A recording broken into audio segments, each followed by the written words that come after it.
स्वतः माझ्या पोटचा गोळा केला या अन्यायामध्ये.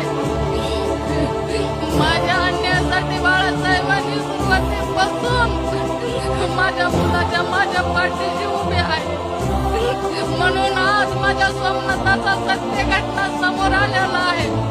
आज जर बाळासाहेब इथं परभणीत आले नसते तर या लोकांनी माझ्या स्वप्नाचा खून केल्याला ही दाबादाबी करून सगळं जिकडल्या जिकडे केले असते. कित्येक नेते आले, कित्येक आमदार खासदार आले, पण कुणी माझ्या पाठीशी उभारले नाही.